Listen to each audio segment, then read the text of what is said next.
I also want to point out we have new bulletin boards in the foyer in an effort to keep paper use down and printing costs low. We're inviting people to take photographs of the flyers that appeal to them rather than pull a flyer and take it home. We're not making multiple copies of every flyer. Sorry. If you can get used to using the website, that also has all the information on it about what's going on here, and that's mtstream.org. So thank you for that. We have a day long with Ken Bradford coming up, Sunday, December 14. That's this Sunday, 10 to 4. The focus is bodhicitta immersion. Please do register in advance if you're planning on coming. That helps the morning flow tremendously.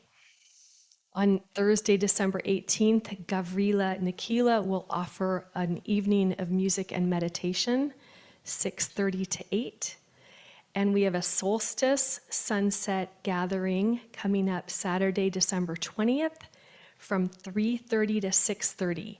Now, this is one of those events where you really do need to read the flyer, so you can either lean in the foyer or go to the website. Some hint words are warm clothing, finger foods to share, and battery-operated candle. But please do read the flyer so you know what we've got in mind. It'll be beautiful. And there's a sunset labyrinth walk as one of the components. Lastly is our Dana talk, or our gratitude talk. Thank you all for being here. That's the biggest piece. We're a collective, embodied idea of a Buddhist Dharma center, and it wouldn't really work if there weren't a bunch of us holding the same big idea. So thank you. Our teacher tonight is from Clear Mountain Monastery, and that's where our teacher last week came from. So as we understand, we don't offer teacher dana directly to monastics, but if you would like to offer money to Clear Mountain Monastery, you can go to their website. And Mountain Stream is happy if you're able to support us for the offering this evening. There's an antique basket in the foyer. You can also go on our website, and if you're on Zoom, you can use your chat function to participate in Dana. Thank you. Now I want to share the microphone with Adam Stonebreaker, who will introduce our guest teacher. Thank you. Hi, everybody. Hi, Zoomers. My name is Adam, and I'm the guiding teacher here, and it's so nice to be here with you. Thank you, Ajahn Kovilo, for coming here. I first saw Ajahn Kovilo and Ajahn Nisabo on YouTube. Some fellow meditator friends told me about them, and I've been watching their podcast for about a year, and they have some really incredible guests on there. And I later learned that my teacher, Kittasaro, who's spoken here before, and Ajahn Kovilo, who will be speaking tonight, actually went to graduate school together recently. And they lived together and drove to school every day together. And I wish I could have been a fly on the car window for those conversations. And I believe, Ajahn Kovilo, I think Ajahn Nisabo told me this, that you are from Cincinnati, Ohio, which is where I moved here from. I lived there for 28 years. So some commonalities there, which is really beautiful. Awesome. And I just want to say just a little brief bio of Ajahn Kovilo. He first encountered meditation through the Goenka tradition, as did our founder, John Travis, and he entered into the monastery in 2006, receiving full ordination from Ajahn Pasano and Ajahn Amaro at Abhayagiri Monastery, which is in Ukiah, not too far from here. He spent the next decade training in Ajahn Chah monasteries in the US and Thailand. In 2020, after a year at Pawak Sayadaw Monastery, he enrolled at Dharma Realm Buddhist University to study Pali and Mahayana practices, which is where he was with Kittisaro. Ajahn Kovilo has been editor of several books in the Thai forest tradition, compiler and a translator, and as Jen mentioned, now lives in Seattle, devoted to Clear Mountain Monastery full-time, which they are raising money to build a monastery. It's not, there's no building quite yet, but they are raising the money. So if you want to support them, that would be really wonderful. So now I'll hand the mic over to Ajahn Kovilo. Welcome. Thank you. All right, thanks so much, Adam. Yeah, it's wonderful to meet other people from what my generation called the Nasty Natty, Cincinnati, Ohio. It's a great place. So yeah, we can all start off by meditating together. So I wish I could be there with all of you in person, but this is maybe second best. So just settling together.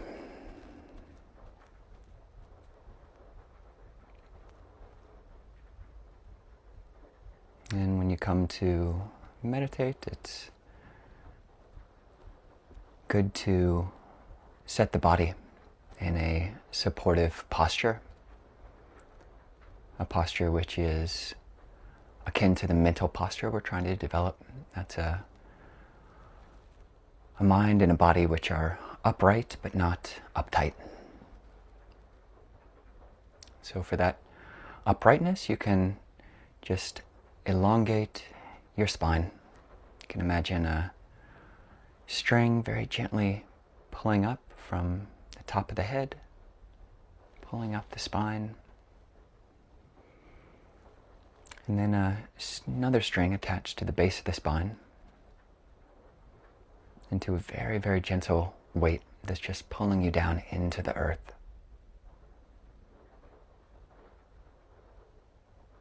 And around this central column, this upright stack, you can just allow everything else, all the skin, all the muscles, sinews, flesh, all the organs, all the expression, everything else can just fully relax around this upright central column. A good image is like a coat rack. You've got the upright coat rack in the middle, and then all the coats just effortlessly drape. No effort, just relaxing with gravity. And so too with this body. And this is a dynamic posture. It's not just a one and done, but it's something that you want to have some part of your mind, some part of the heart just tracking throughout any meditation posture, any meditation session, to see if you're leaning. Are you leaning forward or leaning back, leaning to the sides, or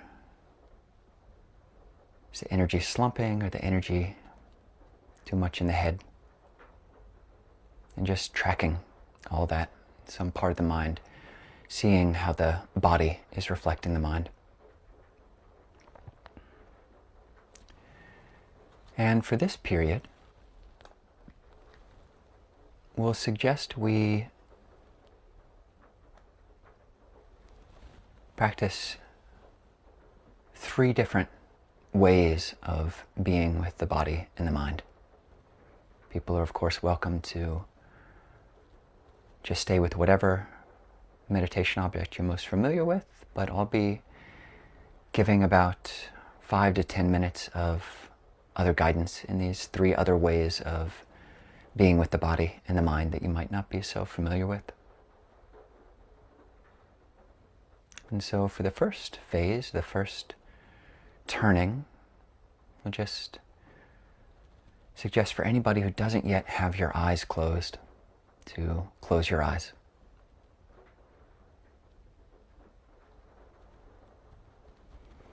Just allowing that curtain, that shade of the eyelids to just effortlessly drop to the sill of the window. Eyes closed.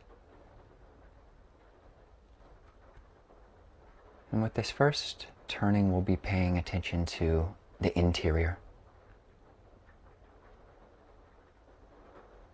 And so you can bring your awareness to feel the whole torso.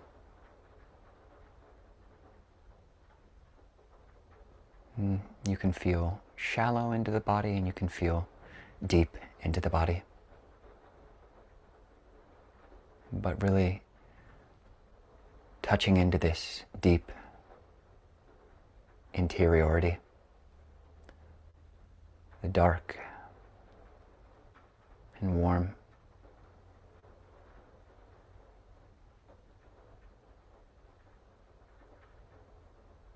interior of the body.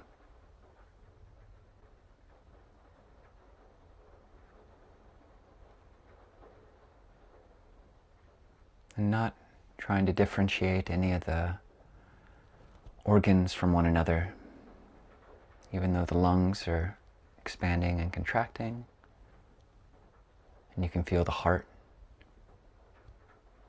pulsing. And you might be able to feel the intestines rumbling or gently moving. But with this, we're just paying attention to the perception of interior. This is the inside of the torso.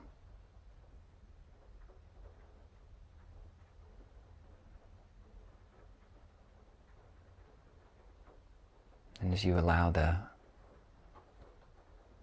mind to settle into this big, warm, surprisingly open space,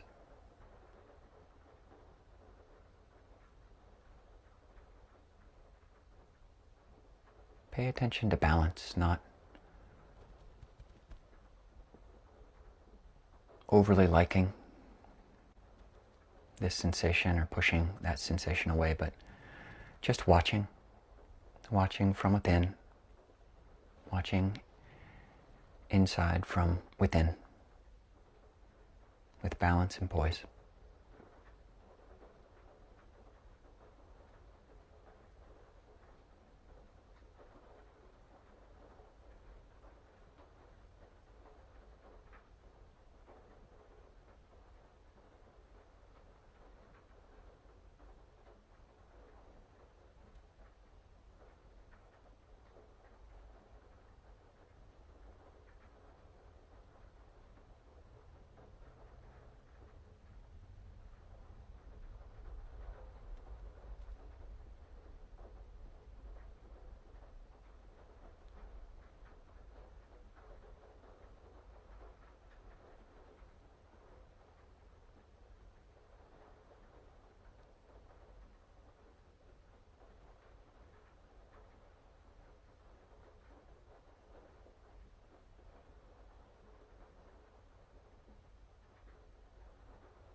And if you find yourself thinking about the past or the future,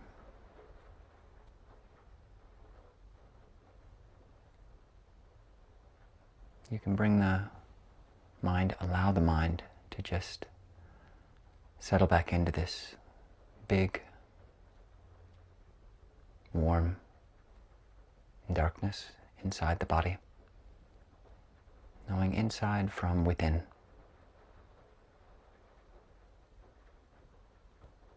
Always here, always now.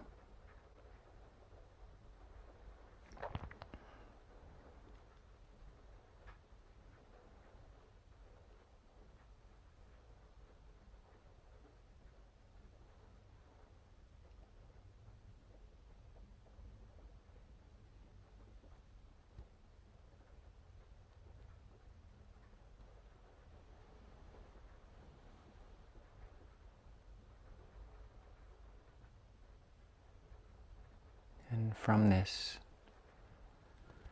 eyes closed interiority, we can shift to the second movement,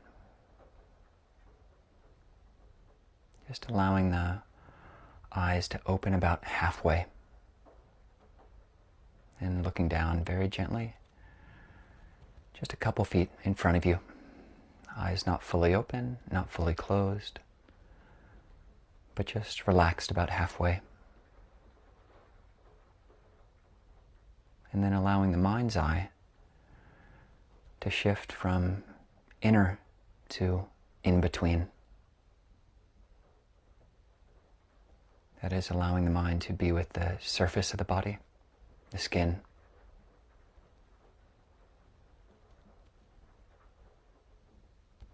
You can bring your awareness to the top of the head, the top of the scalp, and then just feel down the whole back of the head and the whole face, the skin of the face. There's no right answer, but just feeling this in-between sensations.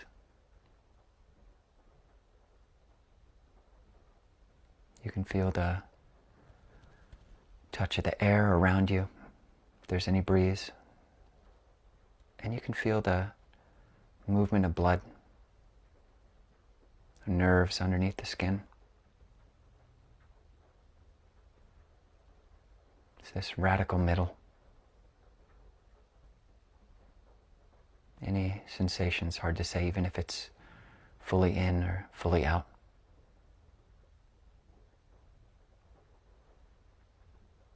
And again, not pushing any sensation away or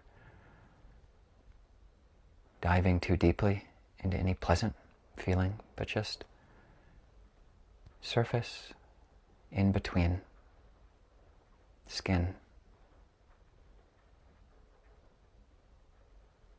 And then dropping awareness down onto the skin of the body, the whole torso and arms and hands. Feeling this very, very present moment. Sensation of skin touching clothing, the heat of that, the prickle of hair, the vibration of hands. Just this, both inner and outer, shared surface space.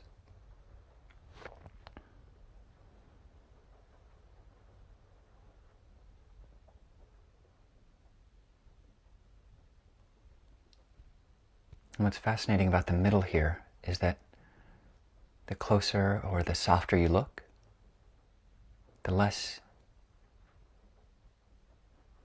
it feels solid. You start to realize and sense how the hands feel more like clouds than they do like a glove, or like feeling out from the inside of a balloon, and more like just electrons whirling, or whatever it is, just in between.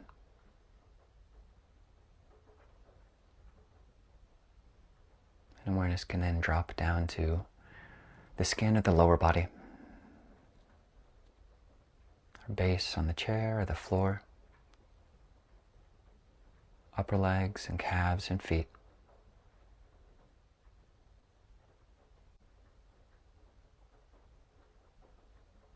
Skin touching clothing, skin on the floor.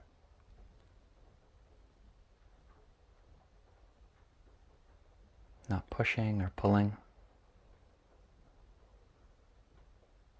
but just being with this in-between, neither fully inner or fully outer space.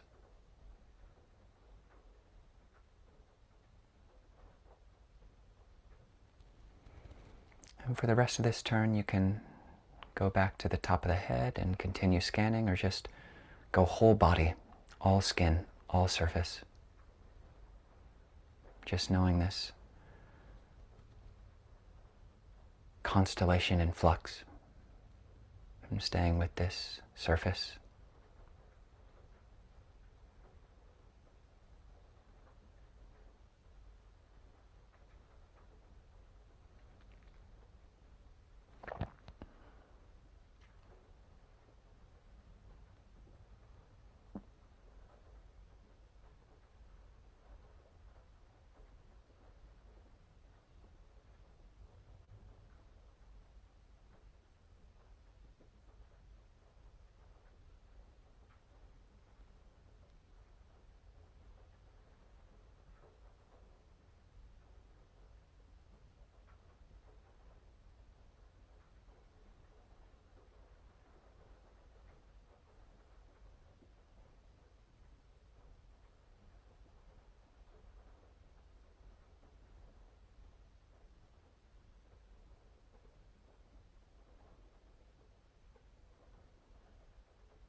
if you find yourself thinking of the past or the future, or liking or disliking any particular sense impingement, just allowing the mind never left, the heart is still here. And the more you can learn to stay with this, the more interesting it can become, this dance of sensation, this cloud body feeling. Just in between.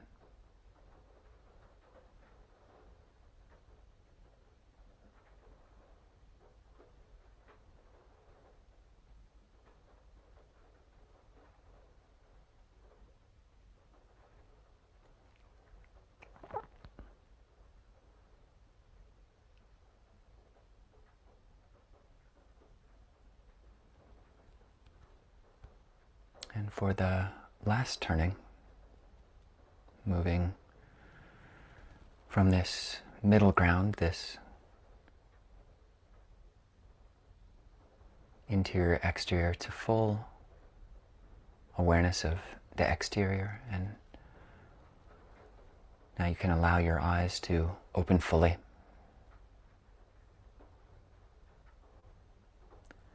And rather than just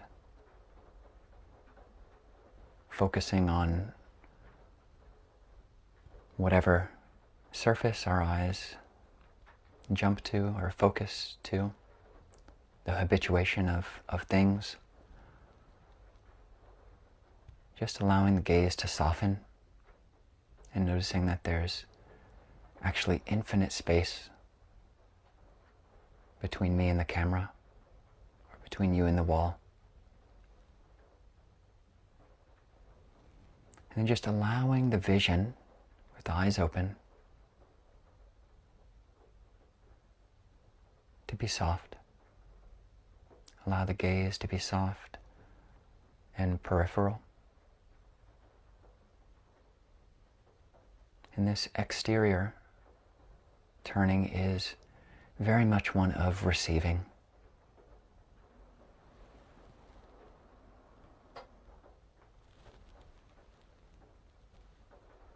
Sometimes it feels like we visualize the world into existence, but all of our sight is just a receiving of light from the world.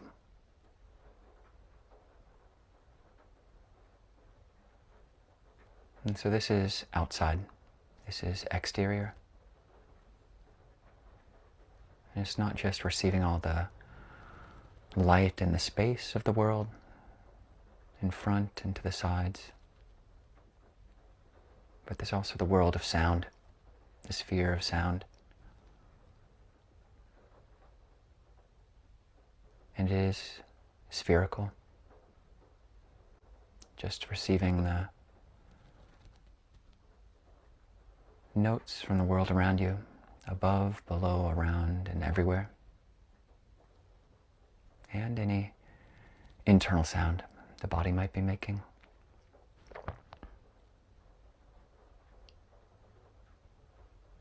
And just receiving outside.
And if you find yourself thinking, just recognizing that whatever that thought is, no matter how important or trivial it seems, it's just such a tiny phenomena in this vast space.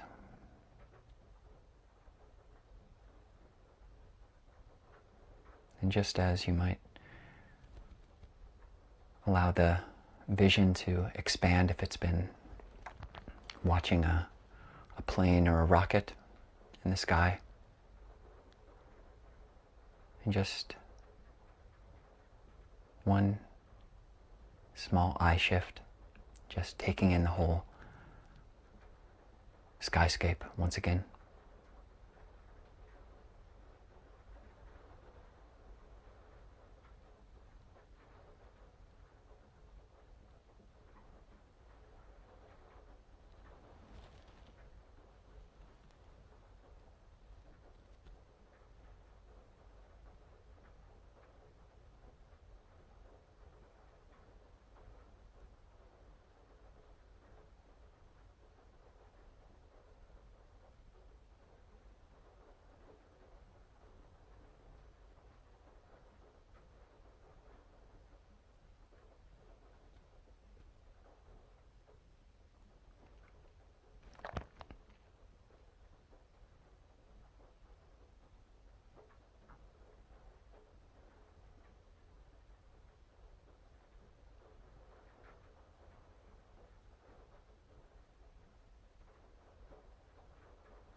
And just in the last 5 minutes or so of especially a group meditation, and especially a meditation like this where we're paying attention to the world, that which is around us, outside of us,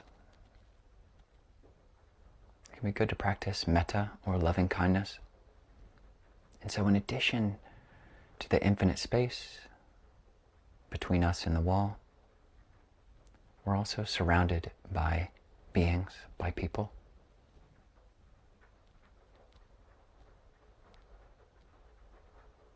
And this is just allowing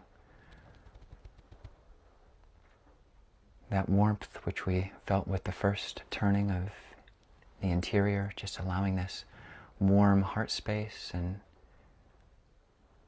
any sense of boundarylessness that we might have felt with that both inner and outer middling phase, and this expansiveness that we're feeling with the exterior. Allow all of that to just coalesce and become one with a wish. May I be well, and may all beings be well. From the warm heart, through the cloud body, through infinite space, no walls. Just may I be well, and may all beings be well.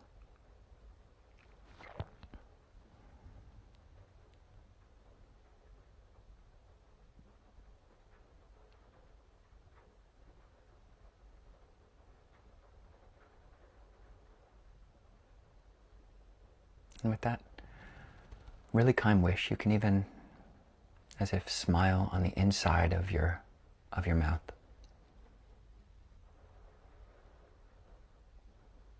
This totally blameless wish. Above, below, around, and everywhere, and to all as to ourselves. May I be well, and may all beings be well.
I don't know if you could hear it, but I just rang a bell.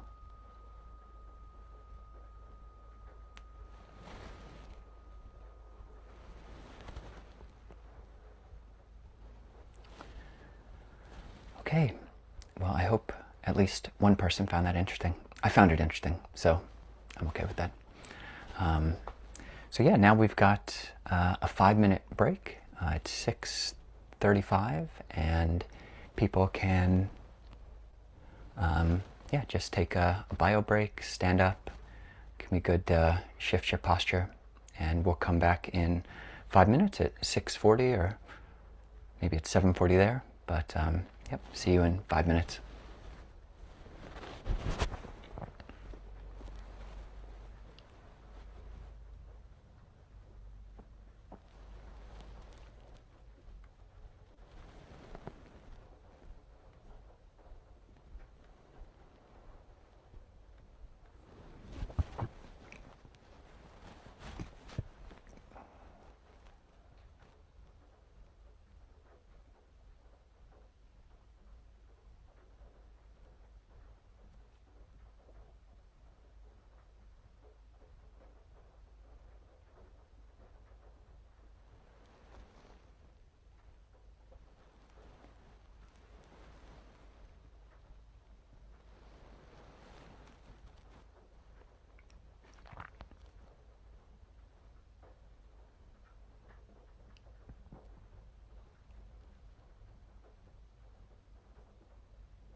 Okay.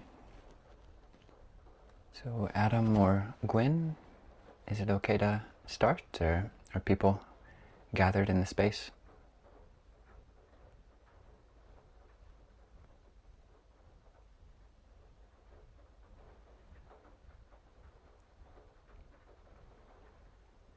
Hello from the meditation hall. I think we just need about 30 more seconds. Thank you, Ajahn. I can do 30 seconds.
Okay. I hope everybody's back, and if you're not, well, maybe this is recorded, and if it's not, I don't imagine you'll miss very much. But I will begin by just chanting the traditional homage to the Buddha. Namo tassa bhagavato arahato samma sambuddhassa. Namo tassa bhagavato arahato samma sambuddhassa. Namo tassa bhagavato arahato samma sambuddhassa. Buddhang dhammang sanghang namasahami. Okay, so I'm very happy to be here with all of you, and yeah, I wish I could be there in person, but so it is. This is, yeah, exteriority, so to speak. But yeah, I think tonight, I think I might want to talk about cognitive flexibility. Cognitive flexibility. And I think a lot of people, when they come to Buddhism, if you weren't born Buddhist, which many people in these meditation centers or modern traditions weren't born Buddhist, but have made a decision as adults to move our life. We've learned about the Dhamma one way or the other and are bringing on aspects of that into our lives in different ways. And oftentimes, one of the impulses of that, or impetuses of that, is just meditation. And meditation, as it's usually taught, is a technique, is about coherence, is about allowing the mind to cohere around a specific object.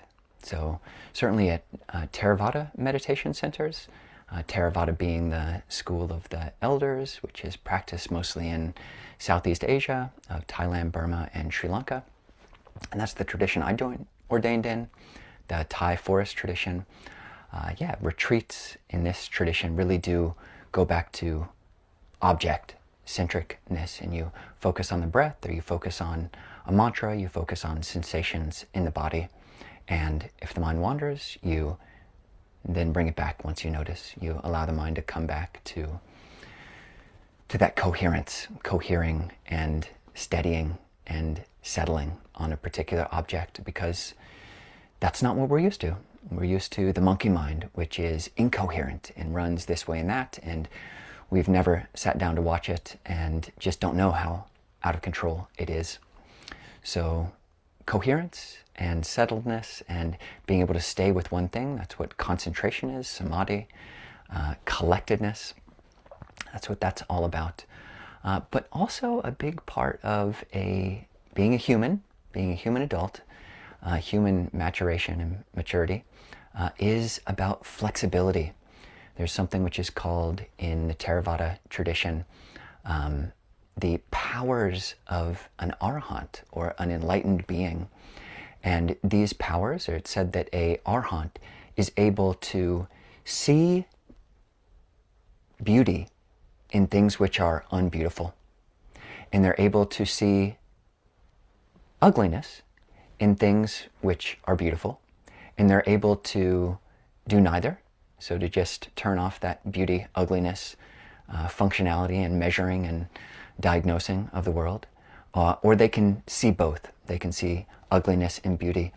So that's kind of fascinating. And that is really useful on a spiritual path, is to not be locked in to one way of seeing the world, but have this cognitive flexibility of knowing what's useful.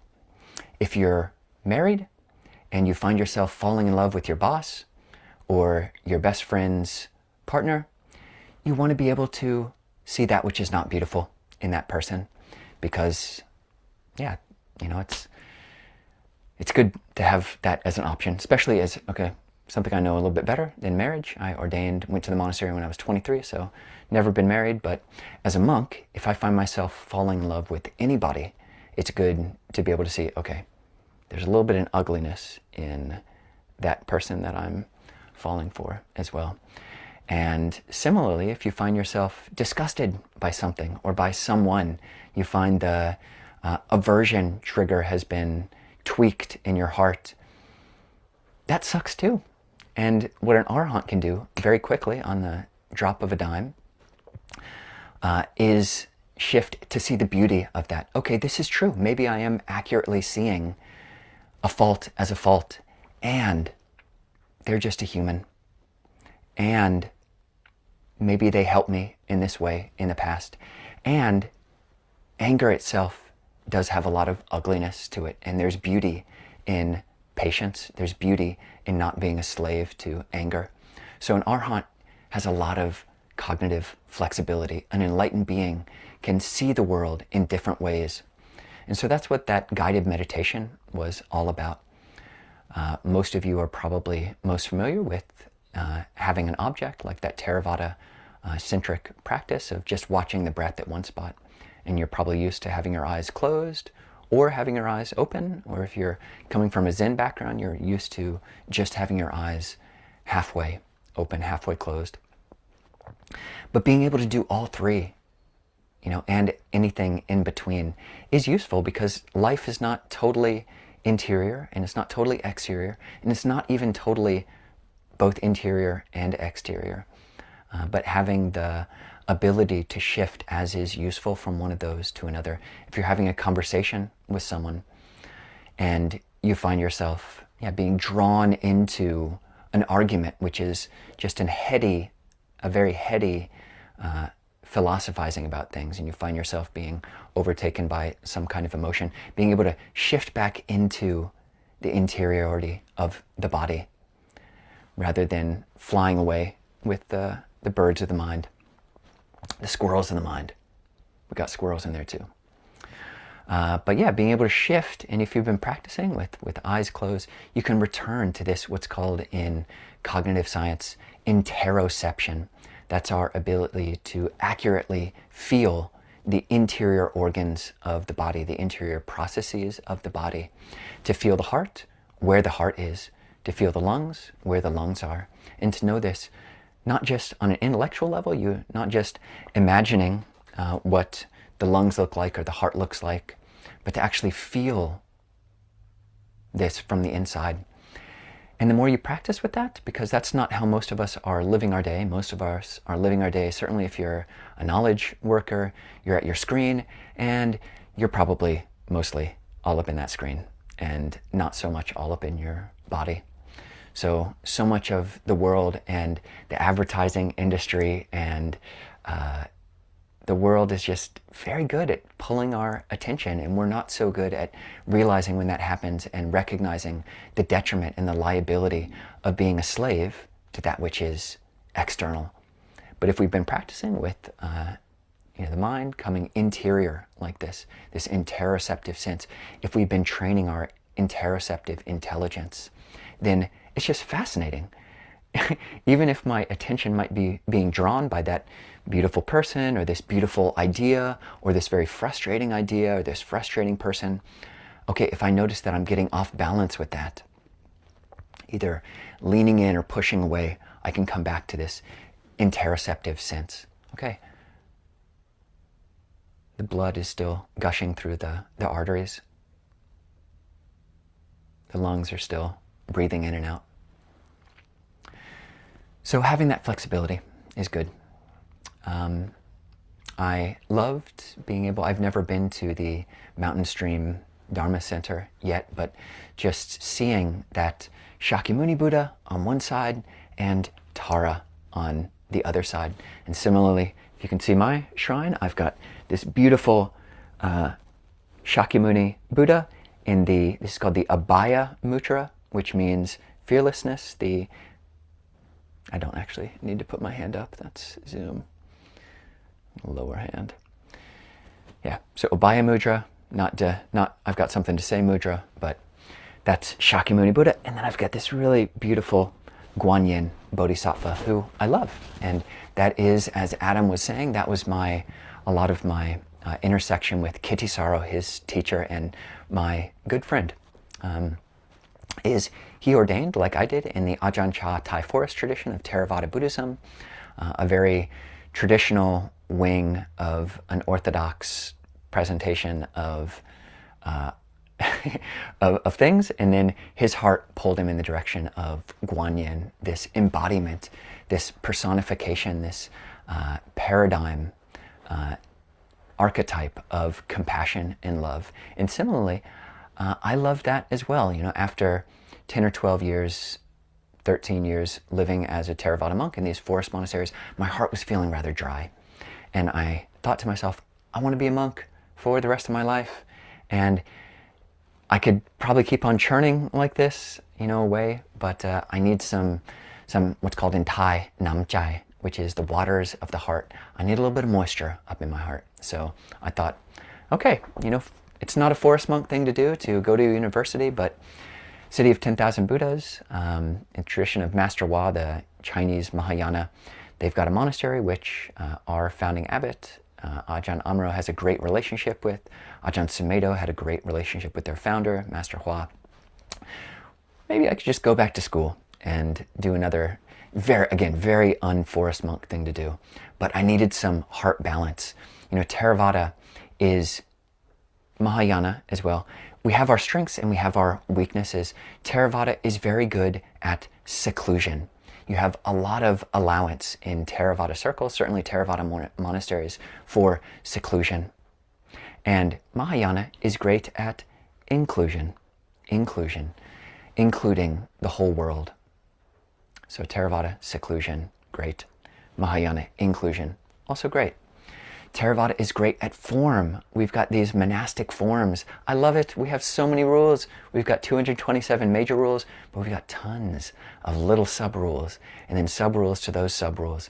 And you might think, that sounds like hell. That sounds like something I would never want to do, is just have my life governed by rules. But discipline equals freedom, at least for me and for a lot of people. And so Theravada, great at form.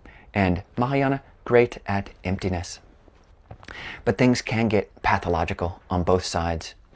On the level of Theravada, if it was, an eye motion, it would be this. It would be just totally clenched eyes. I'm not going to look at the world, just interior, breath, breath, breath, Buddha, Buddha, Buddha.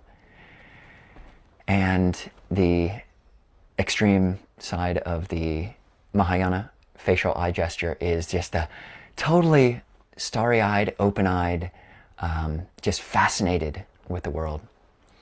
And the relationship to samsara, whereas the Theravada conceit might think, we Theravadins are the best because we hate samsara the most. We Theravadins are best because we hate samsara the most. And the liability on the Mahayana side of things is, we're the best because we love samsara the most. So again, two sides. And figuring out a way to know what's helpful at any given time. So there's a saying. It's actually my favorite non-Buddhist saying. It comes from he was a Christian, he was a mathematician, he was French, and his name was Blaise Pascal, and he's got a great quote, which is that all of humanity's problems stem from the inability to sit quietly in a room alone. All of humanity's problems stem from the inability to sit quietly in a room alone. If you didn't just memorize that, feel free to go home and write it on your wall or write it in your heart. It's a great quote, and I think I saw the truth of that during my first meditation retreat when I was 20 years old.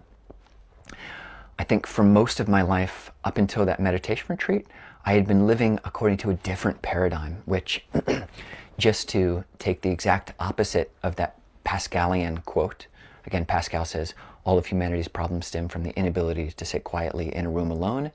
The paradigm I was working from was of the Unitarian, kind of activist, jumping into the world mentality. That was my upbringing. And it says almost the opposite, is that all of humanity's problems stem from the inability to step boldly into the world with others. So you've got one voice, Pascal, saying that all of humanity's problems come from the inability to sit quietly in a room alone. And then this other voice says that no, it comes from the inability to step boldly into the world with others. And honestly, at age 20, I couldn't do either. I could not do either. But I definitely thought the one true path was stepping boldly into the world with others. But I do this 10-day Goenka retreat, and yeah, first 2 days, they were hell. They were horrible, because basically I had never had anybody tell me that it might be, one, possible to receive some kind of gratification from looking inwards and keeping the mind on a very simple object. And I certainly had never tried it. No one ever told me it would be a good idea, and I'd never tried it. And I was not good at it, it turns out, for the first 2 days. And it was just hell, coming back again and again and finding myself way over there and then dragging the mind back, and then a moment later it's gone, and yeah, hell. But day 3, the mind just, from whatever causes and conditions of those first 2 days and whatever else, the mind really did settle. And I was able to really feel the truth of that Pascal's side of thing, is that all of the problems, which I was creating for myself, just stemmed from my inability to sit quietly in a room alone. And what I experienced on that 3rd day was a type of peace which wasn't at all dependent. It was a very independent type of peace, type of happiness. It's like, I don't need to feed off the world. All the addictions and cravings and attachments that I had to the movies and music and partners and things and this and that, and Moulin Rouge was my favorite movie. And yeah, on that day 3, I just came across a type of peace which was just very independent from that, and experienced, and it seemed like being able to sit like that, this was something that I had done. I'd put in the causes and was now experiencing the fruit, a type of peace which doesn't need to feed on the world. And it seemed at that moment, and for a long time after, or at least some time after, that that was not just the solution for me, but that that was the solution for everybody. It's just, if we could learn how to sit quietly in a room alone, what would the world look like if we were capable of doing that? But, it doesn't take too much looking to see that, if you actively, legitimately ask yourself, really, all of humanity's problems, do they all stem from the inability to sit quietly in a room alone? And you don't have to look too far to see that there's also truth to this. Yeah, the capacity to walk boldly into the world with others is also a power. And a lot of suffering can come from the shirking away from that, the fearful pulling away from other people and from engagement in the world. So what I really found, and really from that day 3 onwards, my trajectory was set in the direction of living a monastic life, honestly, and Because I got a taste of that peace which could come from a mind that could just sit quietly in a room alone. But if you fetishize that and think that that's going to solve all of your problems, yeah, you're going to suffer when you meet with the world. So yeah, training in both angles, the interiority and the exteriority. And it's good to be, as I've said before, to have the cognitive flexibility to do both of these, to train in, yeah, the Buddha, again, you probably wouldn't have heard this at the first meditation retreat you go to, because they're giving you they're titrating the dose of Buddhism that they give you. But the Buddha he talked a lot. He had the Pali Canon is about 20 times the size of the Bible. There's a lot. The Buddha said a lot. And in one discourse, he talks about different types of intelligence. There is the dumb anyu, the anyu cognate with English knowing or knowledge, the anyu of the Dhamma, knowing the Dhamma. But there's also knowledge of oneself. Buddhism does talk about anatta, not self, but it also talks about atta anyu, knowing oneself. It also talks about kalanyu, knowing the right time and place. It talks about paris anyu, that is knowing groups of people. It talks about the knowledge of interpersonal intelligence, intrapersonal intelligence, knowing the measure, all these 7 different types of intelligence. You can look up the Dhammanyu, Dhamma, Inya, U, sutta, and find the list of 7. But a really cool list showing that the Buddha did want us to be smart in many different ways, to know the interoception of the body, have a sense of the proprioceptive sense of the body. That's the body's positionality in space. A subset of that is kinesthesia, or the dynamic proprioception, movement of the body through space. And this is something you can train as well. And what you can train in meditation or in Qigong or in yoga is oftentimes you might find that if your hands are in your lap and your eyes are closed, you might just do an experiment. Okay, where, with your eyes closed, ask yourself, where are your hands? Spatially, where are your hands?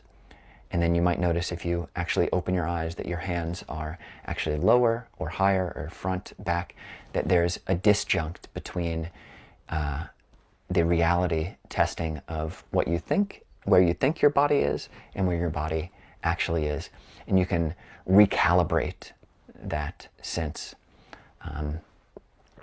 through training in proprioception and kinesthesic awareness as you meditate. And the opposite of interoception is called exteroception in cognitive psychology. And also training in that, not just the skills, interpersonal skills of speech. Right speech is one of the factors of the Noble Eightfold Path. Learning how to speak better, learning how to give up lying, seeing the detriment and the liability of lying, of compulsively lying, of compulsively talking about people behind their back, not seeing the detriment in that, and just idle chatter. So not just these things, not just right speech, but also, yeah, the awareness, which is interior, surface, and exterior. And this is something which Mahayana, again, with its skill in speaking about emptiness, is quite good at. There are a number of teachers in different traditions. The Shikantaza tradition of Japanese Buddhism, there's a Chinese equivalent as well, allows you to experiment with dropping the mind, oftentimes, especially if we've been training and just watching the breath at the tip of the nose. You might not even realize it, but it can feel like you're watching the breath from behind the eyes. It's like you're looking down and forward at this little triangle here. But there's no reason that that subjective sense has to be located, between the eyes or even in the brain from your first person sensing of it.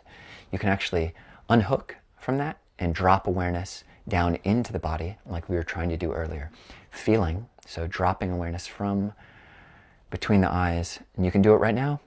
If you've been just thinking about what I'm saying or thinking about how I'm saying too much, or speaking too fast, or speaking too slow, or speaking too monkish, or Theravada-ish, or you don't know what I'm talking about, whatever it is, okay, unhook from that. And then just spatially dropping awareness from behind the eyes down into the heart, feeling the heart space from the heart space. Even as I'm speaking, or even as you're listening, can you feel the heart from the heart?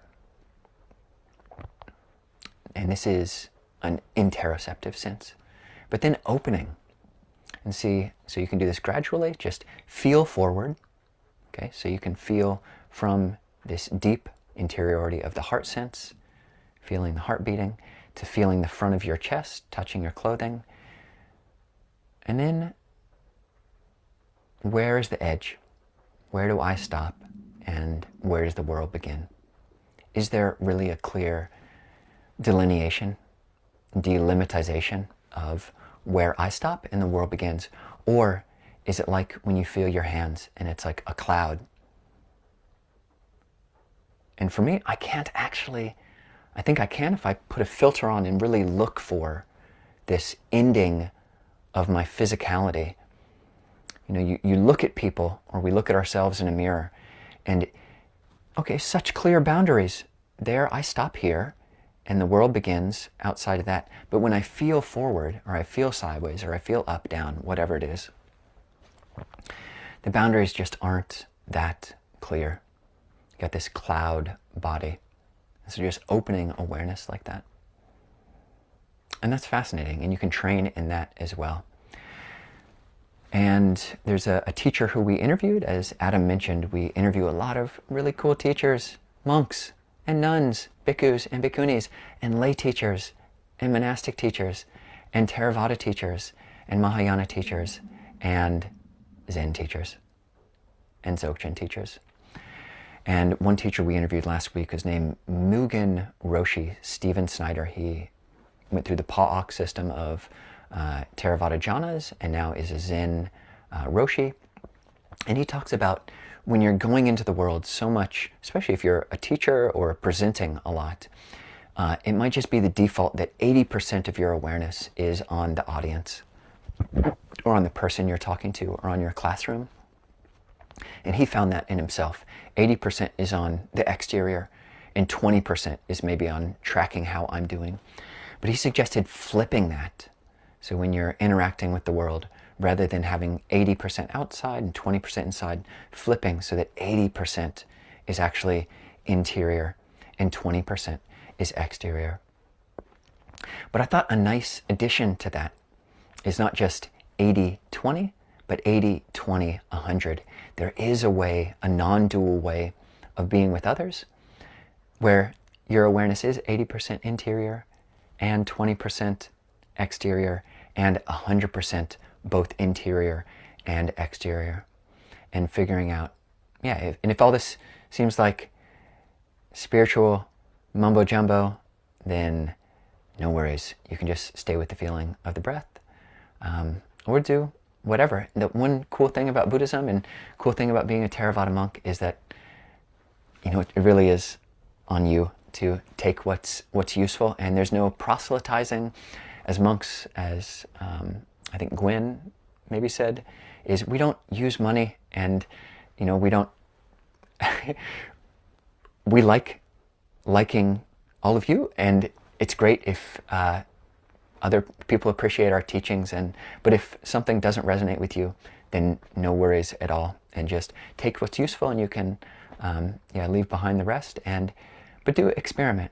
Is it possible that the heart can shift and have the more flexibility, be able to come in when being interior is useful, learning this skill of being able to sit quietly in a room alone, and when the time is right, the percentage that's right, also having this skill of being able to walk boldly into the world with others. And you can do all of that in practice. And the Buddha himself did, and has all the arhats down to our present day. So wish you all the best, and I wish I could have been there with you, because I'm hearing nothing. And hopefully all of my attempts at humor have not just been falling on totally silent ears, but have been met with kindly. So we can end there with me talking at all of you, and hopefully, good. I got a smiley just going up the screen. Love it. But yeah, let's open things up, and if people had questions or things to share, would just love to hear that. And thanks for all these hearts. It's great. All right, I'm sending them as well. Thank you so much, Ajahn Kovilo. This is Jen from the meditation hall. I've got a microphone so that if anybody here live wants to raise a hand and ask a question, this way we'll pass the mic so that the other folks on Zoom can hear the question from the hall. And if anybody on Zoom has a question, you can raise your real hand, or you can get your Buddha statue to hold a hand up, or you can touch the digital aid for hands. Ajahn, I've got a question. I read in your bio that you've spent a lot of time doing, sorry, my brain just froze, translations. And I wondered if you could help us understand. I know we use a lot of words from the language of Pali, P-A-L-I. Could you help identify, like, was the Buddha speaking in Pali, or could you help anchor that historically? Thank you. Yeah, no, for sure. And I do proudly say that I'm a polyamorist, P-A-L-I, of course. Yeah, I love me some Pali. It's a great language, and it's very close to what the Buddha would have been speaking. It's kind of a vernacular of Sanskrit. It's a much simpler and spoken version of Sanskrit, whereas Sanskrit actually it's usually written in an alphabet in Devanagari. Pali does not. It was an oral language, which in Thailand it's written in Thai script, in Burma it's written in Burmese, in Sri Lanka it's written in Sinhala, in Europe, in America it's written in Roman, ABCs. But yeah, no, I find it's really useful, and yeah, I think I threw myself up making that polyamorous joke. Your question was about Just the historical, oh yeah, the idea was Buddha himself speaking in Pali? I guess that's yeah, my main question. no. Yeah, scholars disagree. He was definitely speaking something close to Pali. There's a dialect called Magadha, spoken in the Magadhan country, which is in northern India near Bihar. And even modern Indian dialects are very close to Pali. And there are great scholars who do think that the Buddha spoke actually Pali. But yeah, in Mahayana scriptures, they're recorded in Chinese, translated from Sanskrit. And what's fascinating, there's a whole modern school of Buddhist studies where you do comparative studies of the Chinese and the Sanskrit and the Pali. And what's fascinating about these comparative studies is that they're all very, very similar. There are some differences, but there's a lot of overlap. So yeah, if whatever Pali words you're using, chances are the Buddha was using ones which were very similar. Thank you. And I can see Lakshmi has raised a hand, so let's go to Lakshmi. Hi, Ajahn. Yay. I'm also spent a lot of time in the nasty natty, having probably a few too many natty lights in my college years. Wow. Glad to know that's one of the things we share. And then I was really happy to hear Kuan Yin being brought into the conversation and hearing you describe how how she brought moisture into your heart. And I was thinking about because of Kirasaro and Thanissaro, I've also developed a devotional practice towards Kuan Yin, and my association with her is very much like about compassion and the attributes of compassion, but then also there's a femininity lens that I associate with her that feels very omnipresent. And I'm really curious about, I mean, obviously you said you brought that into your practice, but with the Theravada Thai forest tradition lineage, I was curious about how femininity, if and how femininity shows up in the lineage, and then also whether there's any overlap with femininity and like the forest spirits and the devas and yeah. all of that. So anything you want to speak to about that would be appreciated. Oh, well, thank you, Lakshmi. Yeah, beautiful question. And I think the most tangible way that I bridge those two is with a mantra that I've been using for years now. Is so in the Thai forest tradition, what Ajahn Chah and Ajahn Mun and these great teachers and my own teacher Ajahn Pasano, Lumpur Sumedho, the main mantra there is Buddho, which just means knowing or awake, awake. And so my mantra, since I started going to Dharma Buddhist University for the last 5 years ago, has often been Guanyin Buddho, Guanyin Buddho, Guanyin Buddho, Guanyin Buddho, Guanyin Buddho. I don't do the hand motion every time, but yeah, that's how my heart goes. And it really does soften up, and I definitely very much empathize and am sympathetic with the resonance that you bring up of the compassion and the femininity and the acceptingness of that. And oftentimes, yeah, that my masculine, macho, ego, young monk pushing, like so many times, I will have felt like I have pushed as far as I can go. My ego has done all of it can do. And then for me, one thing that this Guanyin mantra can do for me is like, okay, I've pushed as hard as I can. By saying Guanyin, I don't know, I've never seen Bodhisattva Guanyin, if she exists, where she exists, but anything, I'm going to say Guanyin, invoking everything, both interior, exterior, subconscious, semi-conscious, fully conscious, anything. I need some help. And this Guanyin is like a call, like Guanyin. Okay, I want to be awake and I want to practice the Dhamma right now, and it seems like I'm up against the wall with my forehead and my fists and my face. But yeah, this Guanyin, and certainly on retreats with Kittisaro and at the university, there were times when, yeah, I was up against a wall and meditating for 8, 9, 10 hours a day, and things are just super dry, and say Guanyin, and it can lead to this opening that really does feel other. It's like I did not create this opening and letting go. It felt like it was graced upon me. So that is one thing in terms of the tradition. Yeah, up here in Seattle, Ajahn Nisabo and I were not requesting to be a full branch monastery of the Ajahn Chah tradition, and we have great contact with our teachers. Ajahn Pasano has come up every year. Ajahn Sona comes down every year for our different gatherings, and we have great relationship with our Bhikkhuni sisters. There are now 2 going on 3 Bhikkhuni monasteries within an hour visit. We met with them, our Parayana up in Port Townsend is Ayananda Bodhi. Pasadi Vihara is down in Olympia with Aya Nyanaka, Aya Suvijana, Aya Satima is also at Parayana. We'll be going to see them on Thursday, just Ajahn Nisabo and I. So it's a great place. There's a lot of Dharma happening in the greater Seattle area, the Pacific Northwest, and invite all of you to come up. We don't have a physical space yet, although we did put an offer in on a piece of land in North Bend just this past Saturday, and we haven't heard yet whether they accept, but hopefully someday soon we'll have land. But even though we don't have land, we meet every Saturday in a church that lets us use their space, and we meet.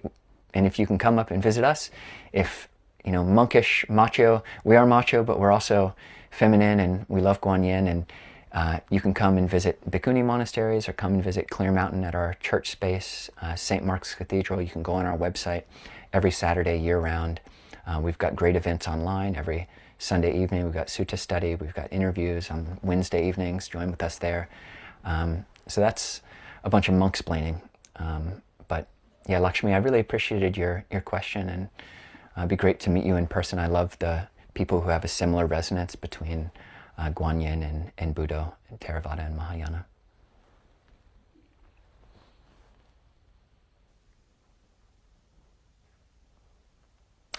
And yeah, if you had any thoughts, I'd be curious about that as well. We've got about 5 minutes, I think, before wrap up.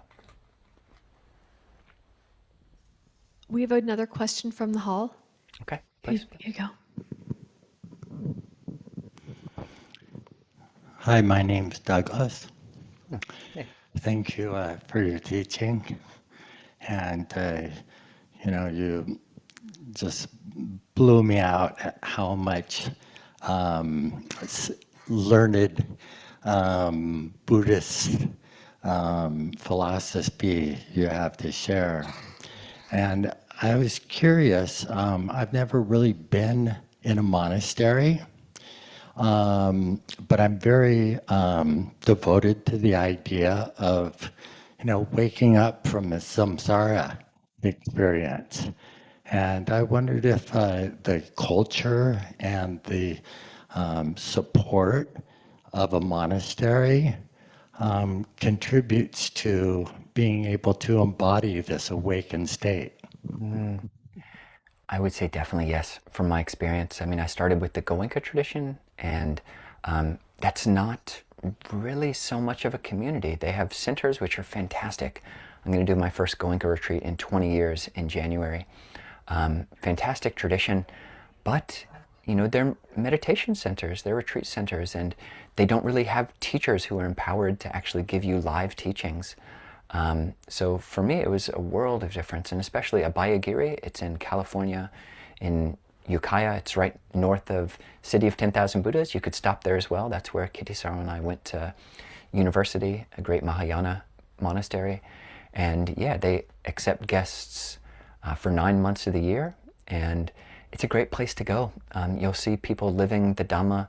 The monastics are really sincere, and yeah, you kind of, one of my monk brothers really, I think, put his finger right on it, is that, I thought when I first went to the monastery that to survive and to get them to ordain me, I had to prove how macho and how like hardcore of a meditator or hardcore of a Buddhist guy I was.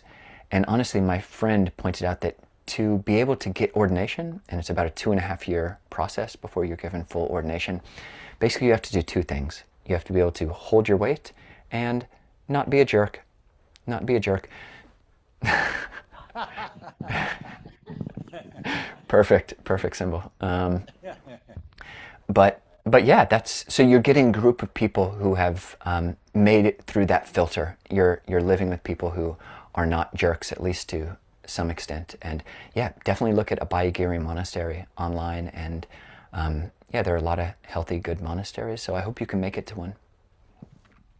I find the support of the Sangha here at Mountain Stream is a wonderful contribution in my life and in our community. So happy to hear that. So happy to hear that. Yeah, it looks like a great place from what I've seen online. Yeah, Sangha really is the third gem for a reason. Do we have time for one more question?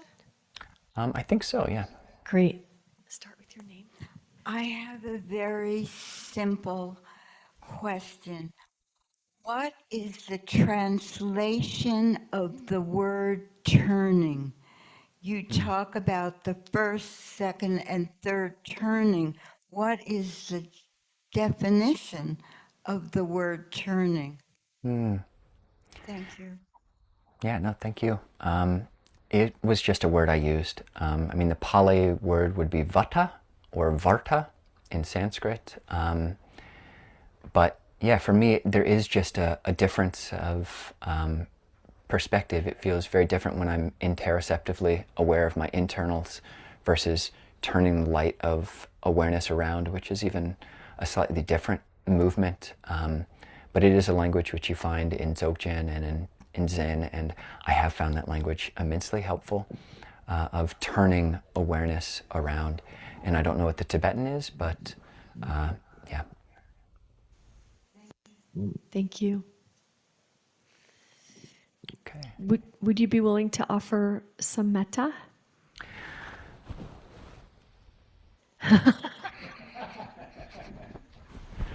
Yeah, I will. I think I have the capacity to. Can I share screen?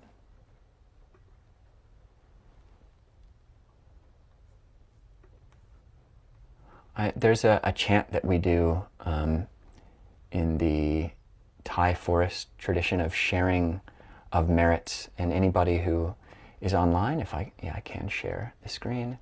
We'll just go to, yep, here it is. It's the verses of sharing and aspiration.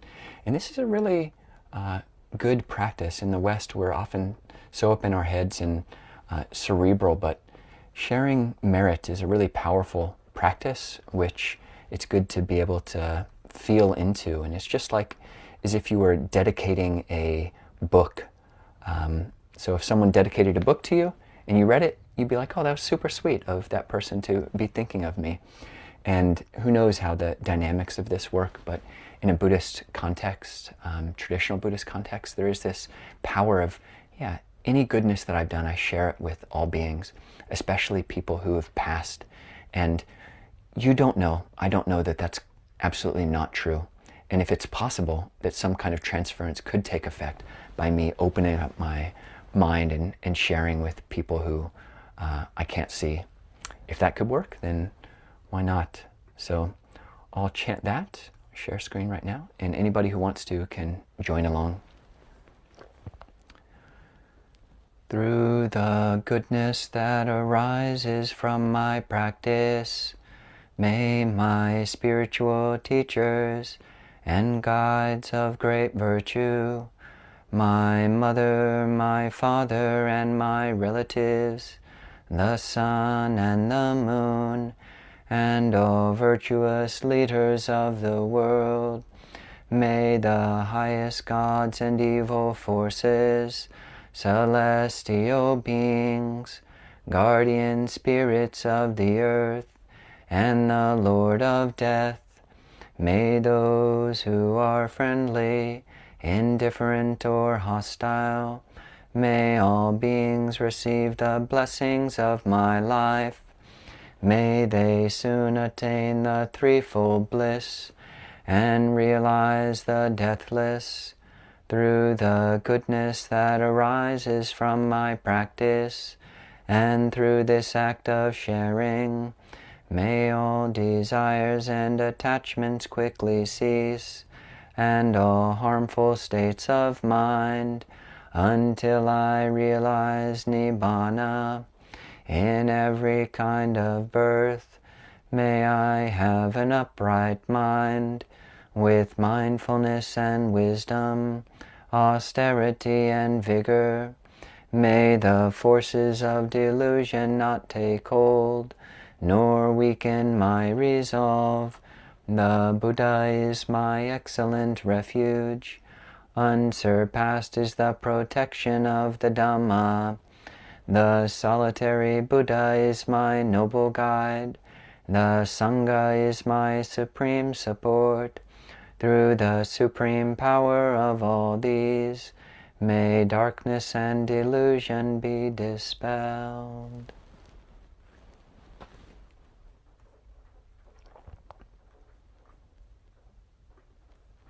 Okay.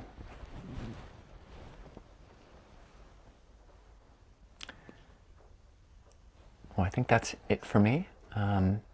Gwen or Adam, if you had any announcements?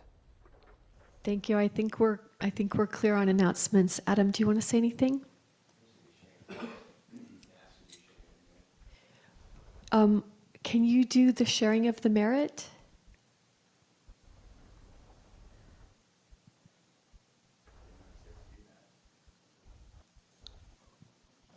This is a high-level conversation. Okay. Ajahn Kovilo, we're wondering if you could just close us out with sharing of merit, Okay. if you wouldn't mind. Great. Sure. And I don't know the best way. That that chant is the most formal way that we do sharing of merit in the Thai forest tradition, but I can do it informally, or if you had a way of doing it, which is a different chant or any other way, I would appreciate that. If I was there in person, I would ask people to name names and would actually ask people to say those into the space. But since I'm not there, maybe just calling on everybody to, yeah, bring the rest of the world into our space, and especially anybody in particular, any family or friends, anybody who's ailing or suffering. Mary Helen. Mary Helen. E and Jackie.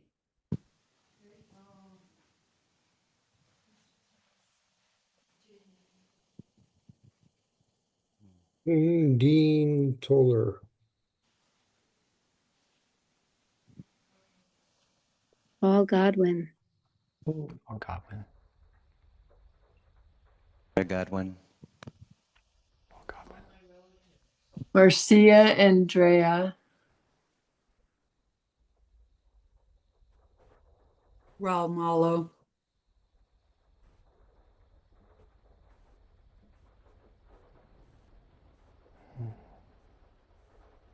Well, thank you. Well, inviting all of those people, all those beings into our hearts, allowing our hearts to go out to all of them. And Adam, do you have a chant that you normally do for the sharing of merits, or any other specific way to do that?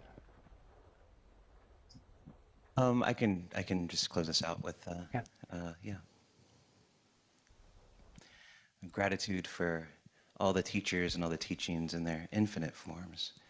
Gratitude for the teaching tonight. Gratitude for the Buddha, Dhamma, and the Sangha.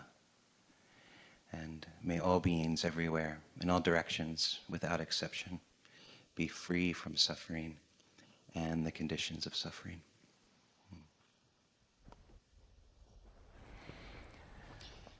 Thank you so much, Ajahn Kovilo, for being with us. Yeah, it's So good to meet you. wonderful to have you. Yeah. Great to meet you, Adam. And come up and visit us in Seattle. We'll be here. And yeah, maybe we'll see you down there at some point too. Would love to, yeah. And if you're on Zoom, feel free to unmute and share your love with Ajahn Kovilo and Mountain Stream. Thank you. It was beautiful. Thank you. Really appreciated. Lovely. Thank you so much. Please come back. Thank you.